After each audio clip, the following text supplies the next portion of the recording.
Dalam video kali ini kita akan membahas kehancuran peradaban klasik dari gurun pasir Jazirah Arab di masa lampau. Salah satu referensi utama yang digunakan berasal dari Al-Quran dan beberapa referensi pendukung lainnya. Alasan Al-Quran dapat dijadikan referensi sejarah karena dari awal diturunkannya sampai sekarang tidak mengalami perubahan apapun selama kurang lebih 14 abad, serta dalam dunia arkeologi Al-Quran termasuk dalam kategori artefak. Kaum Ad telah disebutkan dalam Al-Quran sebanyak 24 kali. Jalur keturunan kaum Ad menurut Al-Qurtubi, nama tersebut diambil dari nama nenek moyang mereka yang bernama Ad bin Aus bin Iram bin Syali bin Arfakshad bin Sam bin Nuh. Ad adalah sekelompok masyarakat Arab yang terdiri dari 10 atau 13 suku, kesemuanya telah punah.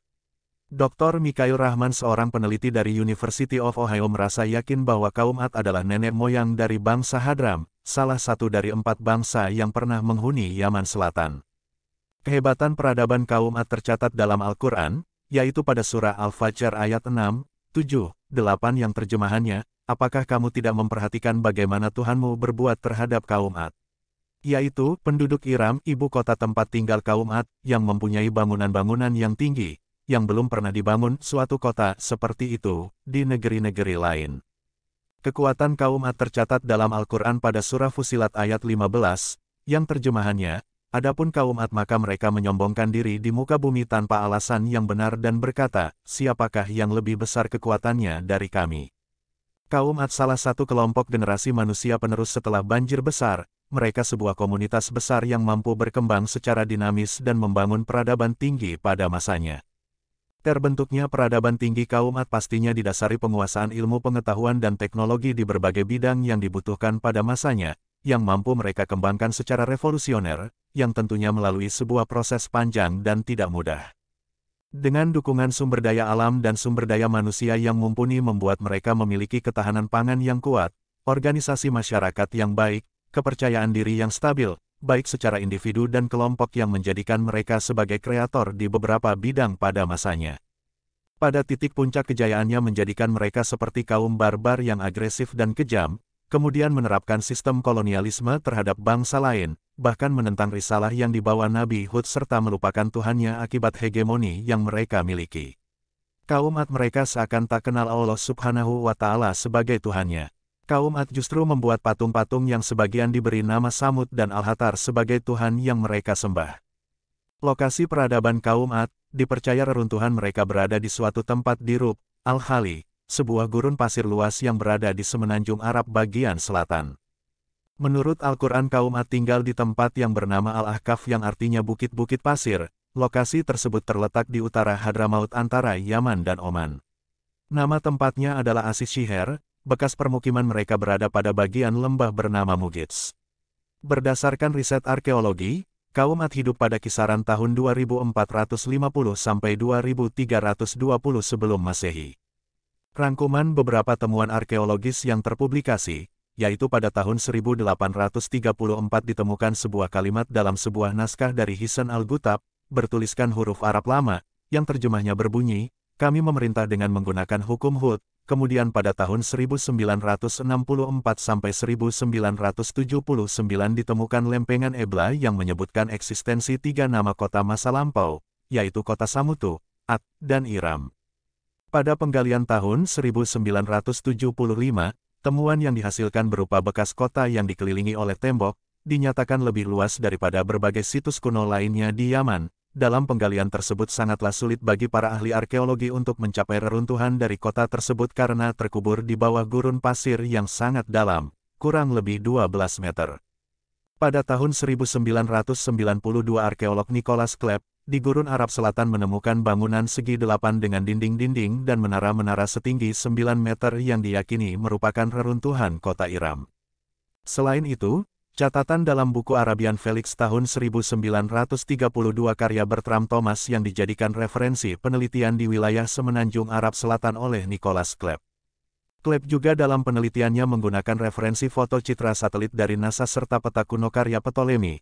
Dari kedua referensi tersebut Klepp menemukan bekas jalur jalan kuno yang menuju ke kota hilang di sekitar Yaman Selatan. Penggalian arkeologis yang dilakukan Klepp salah satunya menemukan puing-puing serambi tiang yang berbentuk bulat. Dr. Nadia Tayaroh menuliskan, di bawah gurun pasir Rub, Al-Khali terdapat bekas dua buah jalur sungai yang bermuara ke sebuah bekas danau dengan lebar kurang lebih 40 km. Serta ditemukan sebuah bangunan raksasa yang terkubur, yang sulit ditemukan bandingan ukuran besarnya bangunan tersebut di muka bumi saat ini. Selain itu salah satu citra satelit NASA mengungkapkan adanya bekas bendungan kuno yang digunakan untuk irigasi di daerah bekas kaum Ad yang diperkirakan dapat memenuhi kebutuhan air sekitar 200.000 orang. Berdasarkan beberapa referensi, sebuah peradaban manusia pernah mendiami semenanjung Arab Selatan pada masa kurang lebih 4.000 tahun yang lalu. Keadaan iklim semenanjung Arab Selatan pada masa tersebut kemungkinan besar jauh berbeda dengan masa sekarang. Di bawah wilayah gurun pasir Rub, Al-Khali dahulunya merupakan wilayah yang subur, terdapat sumber air yang melimpah. Dengan ditemukannya jejak dua jalur bekas sungai dan bekas danau, hal ini mengindikasikan pada masa lampau di wilayah Rub, Al-Khali memiliki permukaan tanah yang berbukit-bukit, karena sungai dan danau umumnya terbentuk akibat dari banyaknya variasi kemiringan lereng pada permukaan tanah. Kronologi musnahnya kaum Ad dimulai dari rentetan bencana, di antaranya, kemandulan dari para wanita mereka yang menyebabkan berkurangnya populasi mereka, kemudian kemarau panjang yang membuat ketahanan pangan mereka menurun drastis dan menimbulkan kelaparan sehingga banyak terjadi kematian dari kaum Ad, hal ini pun mengurangi populasi mereka. Bencana terakhir yang memusnahkan seluruh populasi kaum Ad, yaitu angin topan mematikan yang dikenal dengan angin samun.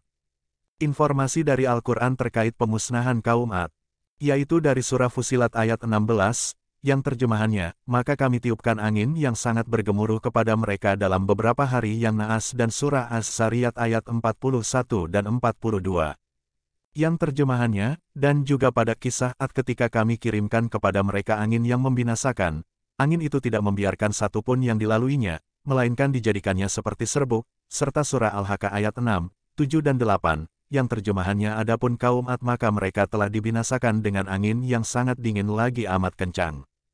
Allah menimpakan angin itu kepada mereka selama 7 malam 8 hari terus-menerus, maka kamu melihat kaum Ad pada waktu itu mati bergelimpangan. Berdasarkan ayat-ayat tersebut, sifat angin samun bergemuruh dan destruktif yang dapat menghancurkan yang dilewatinya menjadi serbuk. Suhu dari angin tersebut sangat dingin dan memiliki kecepatan laju aliran yang kencang. Durasi waktu pemusnahan oleh angin tersebut selama 7 malam 8 hari dan terakhir angin tersebut menyebabkan kematian massal kaum Ad, khususnya mereka yang berada di zona aliran angin. Bagaimana angin samun dapat terbentuk? Berdasarkan hipotesis beberapa variabel probabilitas kondisi udara, angin samun dapat terbentuk, yaitu variabel probabilitas kondisi udara yang pertama, sebelum terjadinya angin samun ke wilayah kaum Ad. Telah terjadi musim kemarau panjang selama bertahun-tahun. Hal ini menyebabkan penyinaran matahari yang intens selama kemarau panjang. Sehingga suhu udara pada waktu siang hari di wilayah kaum Ad kemungkinan meningkat dan pada malam hari sepertinya selama kemarau panjang suhu udara tidak mengalami penurunan yang drastis. Akibat tidak adanya pergerakan angin dan awan hujan yang menuju wilayah kaum Ad, menyebabkan tekanan udara rendah. Hal ini berpotensi menyebabkan terjadinya aliran udara berupa angin dari wilayah sekitarnya yang memiliki udara bertekanan tinggi. Faktor terjadinya angin, diantaranya gradien barometris. Makin besar gradien barometrisnya, makin cepat tiupan angin. Penyebab timbulnya angin adalah adanya gradien tekanan yang timbul karena adanya perbedaan suhu udara. Kuat atau lemahnya hembusan angin ditentukan oleh besarnya kelandaian tekanan udara atau dengan kata lain kecepatan angin sebanding dengan kelandaian tekanan udaranya. Semakin besar perbedaan tekanan udara maka semakin besar pula kecepatan angin. Udara bertekanan tinggi akan masuk untuk mengisi ruang kosong di atas tanah. Diperkirakan pada masa itu, udara di wilayah sekitarnya yang tidak mengalami kemarau, kemungkinan wilayah utara atau barat laut dari wilayah kaum Ad, memiliki tekanan udara yang tinggi dengan suhu yang lebih dingin, sehingga memiliki peluang terjadinya hembusan angin yang sangat kencang ke wilayah kaum Ad yang memiliki tekanan udara yang lebih rendah. Jenis angin yang sangat mungkin terjadi ketika itu adalah angin antipasat. Angin antipasat adalah udara di atas daerah ekuator yang mengalir ke daerah kutub dan turun di daerah maksimum subtropik. Angin antipasat kembali turun secara vertikal sebagai angin yang kering. Jenis angin kering ini menyerap uap air di udara dan dari permukaan daratan. Akibatnya, terbentuk gurun pasir di permukaan muka bumi. Kemungkinan angin antipasat yang alirannya mengarah ke wilayah kaum Ad dapat memicu terjadinya angin lembah dan angin gunung di wilayah kaum Ad yang berbukit-bukit pada masanya. Variabel probabilitas kondisi udara yang kedua, akibat udara bertekanan rendah dengan suhu udara panas di wilayah kaum Ad, sementara di wilayah sekitar Laut Merah atau wilayah sekitar Selat Hormuz terpengaruh radiasi dan konveksi suhu udara panas yang menyebabkan terjadinya evaporasi dengan jumlah uap air yang besar. Ketika uap air yang membentuk awan mendung di angkasa mencair, tekanan menurun drastis akibat molekul-molekul gas yang memampat. Kondisi ini menyebabkan udara di bawah awan tertarik ke dalam awan, maka udara panas pada permukaan tanah di wilayah kaum Ad tertarik ke atas dengan cepat. Karena tekanan berkurang dengan tiba-tiba, udara dari tempat lain pun mengalir dengan cepat. Udara dari berbagai arah yang mengalir ini saling bertabrakan dan membentuk pusaran angin. Maka terjadilah angin topan. Jika awan mendung yang terbentuk sangat besar, pusaran angin yang timbul pun sangat besar dan kuat, sehingga terjadi sejenis angin tornado yang dapat menghancurkan apa saja yang dilaluinya. Angin sejenis tornado dapat bergerak dengan kecepatan 500 km per jam. Diameter belalai putaran angin dapat mencapai ratusan meter, putaran itu mampu menghisap dan mengangkat benda apapun yang dilaluinya. Angin sejenis tornado dapat menyapu daerah sepanjang 30-300 km. Selama bergerak, angin sejenis tornado mengeluarkan suara gemuruh seperti jet tempur sedang melintas. Proses terjadinya badai ini berlangsung di daerah sekitaran garis lintang 0 derajat atau garis khatulistiwa, namun tidak terlampau dekat. Proses terjadinya badai seperti ini akan berlangsung pada jarak minimum 500 km dari garis khatulistiwa. Lokasi sekitar Selat Hormuz atau Laut Merah berada cukup jauh dari garis khatulistiwa, jaraknya lebih dari 500 km, lokasi tersebut berpeluang terjadi badai besar pada masa lampau. Variabel probabilitas kondisi udara yang ketiga, seperti informasi dari Al-Quran, bahwa angin samun dapat menghancurkan apapun yang dilewatinya menjadi seperti serbuk. Tentunya angin samun memiliki kandungan kimia berupa gas destruktif dalam jumlah besar yang berbahaya terhadap manusia dan dapat merusak objek selain manusia. Udara terdiri dari 3 unsur utama, yaitu udara kering, uap air, dan aerosol. Gas destruktif yang terkandung dalam angin samun kemungkinan besar unsur gas nitrogen dan sulfur dalam bentuk aerosol, karena kedua unsur tersebut dapat tercampur pada udara dengan cepat. Pertanyaannya, dari mana kedua unsur tersebut berasal? Kemungkinan besar dari aktivitas vulkanik di sekitar semenanjung Arab Selatan. Tercatat di Arab Saudi terdapat 2000 gunung berapi yang telah menyebabkan 13 letusan utama. Letusan gunung berapi akan memuntahkan beberapa material vulkanik, diantaranya gas vulkanik yang terdiri dari beberapa unsur gas beracun, termasuk gas sulfur dan nitrogen. Dampak dari sulfur dioksida bisa mengancam kesehatan seperti merusak jaringan kulit, mata dan kesulitan bernafas, selain itu bersifat korosif dan karsinogen. Selanjutnya, gas nitrogen oksida, yaitu senyawa kimia oksigen dan nitrogen yang terbentuk dari hasil pembakaran pada suhu tinggi, dapat terjadi akibat efek aktivitas vulkanik dari gunung berapi. Nitrogen oksida juga dapat menyebabkan dampak kesehatan yang serius pada manusia, bila terhirup dalam kadar tertentu akan menyebabkan sulit bernapas. Gas nitrogen dioksida bersama-sama dengan gas sulfur dioksida akan bereaksi di udara dengan butir-butir air di awan menghasilkan aerosol dan dalam jumlah besar akan menghasilkan hujan asam. Peristiwa terpaparnya benda dan makhluk hidup oleh asam yang berasal dari udara disebut hujan asam kering yang dapat terjadi di daerah perbukitan yang terkena angin dan membawa udara yang mengandung asam. Reaksi kimia yang terjadi di atmosfer akan terbentuk asam sulfur dan nitrit yang kemudian akan turun ke permukaan bumi, menyebar dan jauh dari sumber pencemarnya. Fenomena ini disebut deposisi asam. Partikel-partikel asam yang turun melalui deposisi kering dapat masuk ke sistem pernafasan manusia. Dampak terhadap bangunan, hujan asam kering dapat menyebabkan kerusakan pada bangunan, karena sifat korosif sulfur dioksida dari udara. Efek dari kerusakan ini akan tampak pada penampilannya dan integritas strukturnya. Hal ini terjadi ketika asam sulfat bereaksi dengan melarutkan senyawa kalsium yang terkandung dalam batu kapur, marmer, batu pualam, dolomit dan granit dalam material bangunan, meninggalkan kristal pada batuan yang telah menguap. Sifat kristal semakin banyak akan merusak batuan yang kemudian membentuk serpihan-serpihan. Angin pemusnah kaum Ad dikenal dengan sebutan angin samun atau samun. Dalam bahasa Arab samun artinya adalah pendengaran, sehingga angin samun dapat diartikan angin pendengaran atau angin yang dapat didengarkan. Kaum Ad diazab dengan angin samun atau angin yang dapat didengarkan karena masalah mereka, yaitu bersikap tidak mau mendengar risalah yang dibawa Nabi Hud. Dari ketiga variabel probabilitas kondisi udara yang telah dijelaskan sebelumnya, maka hipotesis terjadinya angin samun pada masa kaum Ad, yaitu dimulai dari kemarau panjang di sekitar semenanjung Arab Selatan, kemudian adanya aktivitas vulkanik dari salah satu gunung di sekitar Jazirah Arab yang kemungkinan terjadi beberapa saat sebelum terjadinya angin kencang berupa angin anti-pasat dan badai yang menyapu wilayah kaum Ad. Diperkirakan aerosol nitrogen dan sulfur yang cukup pekat dalam bentuk gas yang dihasilkan dari aktivitas vulkanik terbawa aliran angin menuju wilayah kaum Ad, karena kandungan gas nitrogen dan sulfur yang tinggi berpotensi membentuk awan hitam di wilayah kaum Ad. Selanjutnya terjadi kombinasi antara angin topan dari barat atau timur Jazirah Arab yang memiliki gradien barometris raksasa dengan suara yang bergemuruh melaju berkecepatan tinggi, bertemu dengan angin antipasat yang kering dan bersuhu dingin dari utara.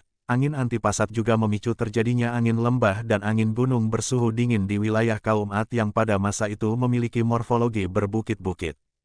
Dapat dikatakan bahwa angin samun merupakan gabungan angin sejenis tornado dengan angin antipasat serta memiliki kandungan aerosol asam nitrogen dan sulfat sehingga angin bersifat asam yang terdeposisi menjadi badai presipitasi asam kering dari proses deposisi kering di bawah atmosfer yang mengontaminasi semua benda termasuk bangunan dan manusia di wilayah kaum Ad dan memusnahkan kaum Ad.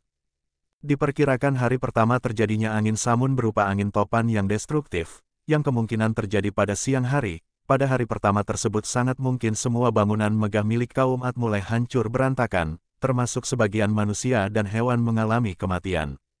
Kontaminasi unsur sulfur dan nitrogen mulai terjadi pada makhluk hidup dan bangunan.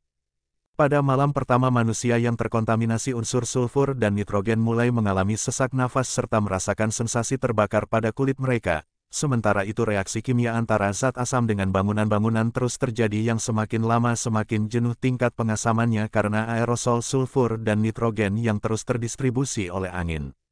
Pada hari kedua, semua makhluk hidup terutama manusia dan hewan mulai mengalami kematian massal akibat paparan unsur sulfur dan nitrogen yang berlebihan. Dampak reaksi kimia unsur sulfur dan nitrogen dengan zat kapur pada sisa bangunan-bangunan, yaitu fisik bagian luar bangunan-bangunan seperti terurai secara masif dan bertransformasi menjadi serpihan-serpihan atau serbuk. Besar kemungkinan hal ini terus terjadi beberapa hari secara konstan, kemungkinan dari hari kedua sampai hari keempat, termasuk pada jasad-jasad makhluk hidup yang mengalami kematian massal ikut terurai menjadi serpihan-serpihan karena paparan yang sangat intens dari unsur sulfur dan nitrogen serta tiupan angin kencang yang bersuhu dingin yang dapat menyebabkan jasad-jasad tersebut cepat mengering dan terurai secara kimiawi terutama oleh reaksi asam. Pada hari kelima kemungkinan efek terjangan badai mulai menurun, namun sepertinya angin antipasat terus terjadi sampai hari ke-8, yang menyebabkan tempat bekas kaum Ad terkubur kurang lebih 12 meter dalam tanah dan pada bagian permukaannya menjadi gurun pasir. Wallahu a'lam bishawab. Hipotesis kehancuran kaum Samud akan dibahas pada video selanjutnya.